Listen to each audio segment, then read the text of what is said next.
All right, could your emotions be getting the better of you when you're dealing with your children? A new book says that screaming and yelling could be worse for your child than TV, the internet, and other bad influences. Joining us now is author of Screamfree Parenting, Hal Runkel. Hey, guys. Hey, so you're not supposed to scream at your kids, huh? Well, I think we all know that intuitively, but you know, nobody. But it feels so good, Hal. and nobody can push our buttons like our kids. Yeah, Exactly. Absolutely. Yeah. But the difficulty is, we all know this. I think that when we get emotionally reactive, it doesn't just make things worse. It actually creates the very outcome we were hoping to avoid. I mean, I tell a story in the book about my son on the stairs, climbing on the outsides of the steps, hanging onto the banister. Yeah. His feet are like good stuff. Yeah, his feet are like 5 feet off the ground, you know.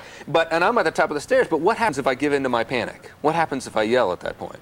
What happens? It actually creates the likelihood that he's going to fall. Well, he's going to probably, wig out, let go, and fall. And it's the same. Let's say I've been telling my daughter, you can tell me anything. You can tell me anything. Well, she's 16. She comes to me and says, Dad, I want to have sex with my boyfriend. What? Oh, my gosh, I can't handle that. You know, how can you say things like that to me? What's his name? We're never going to let you out of the house.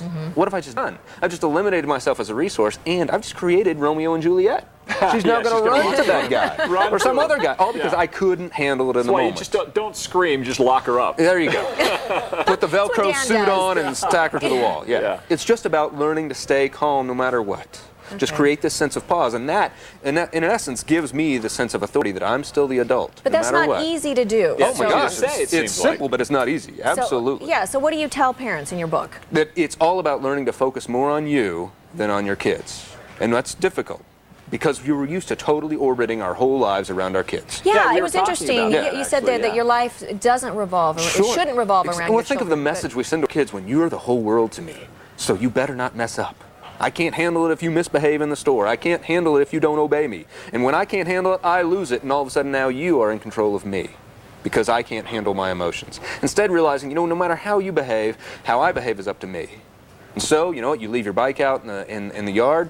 I'm not going to tell you, go get your bike. I'm just going to let you know your choice. You can bring your bike in, put it in the garage. That's great. But do you have any exercises, though, for us? I mean, when we're just ready to just go nuts on the kids, what do we physically do? How do we control ourselves like that? I mean, everybody has their own way. It's coming to the place of recognizing controlling myself is more important than controlling my kid. And once I make that decision, then count to 10, close your eyes, do whatever it takes, but just make that your #1 priority, because I'm not going to automatically make things worse by flipping out. I'm just going to stay calm no matter what. Like my son's on the stairs, what I had to do was close my eyes. And I know that sounds counterintuitive, but as long as I was looking at him in danger, then I couldn't control myself. So I had to close my eyes, then walk down the stairs, then reach up, pick him up, and then shake him. You know? Well, I'm glad to hear that you have figured this out through trial and error, that you wrote a book because you have kids. I do have kids, absolutely. I'm a marriage family therapist, and it comes from my practice. But yeah, but I'm an occasional scream-free parent at best. This is a journey that all of us are on. And it's the most difficult thing that most of us have been called to do. But because of that, it's my #1 priority to make sure I just don't freak out. do you see short-term rewards, though, and payoffs with this? Absolutely. Or is this something that finally, when they're 22 and out of the house, you see, okay, I'm so glad that I did that for all those years? Oh, no, absolutely. I mean, think about it. Your kids, you guys have kids, you come to you and say, Mom, I'm bored. Well, usually we freak out and say, well, how can you be bored with all those toys in the garage or whatever, or have you done this, or have you called Johnny, have you gone outside? Instead, a scream-free parent recognizes your boredom is not my responsibility. So a scream-free parent says, wow, you're bored. That stinks. I'm trying that today. I'm trying. Let me know what you're going to do about it. So we can talk.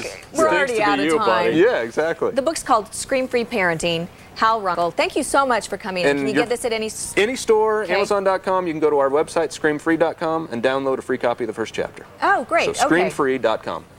Thanks, Hal. Appreciate it. Thanks, guys. I appreciate it. Time is 8:56. Be right back.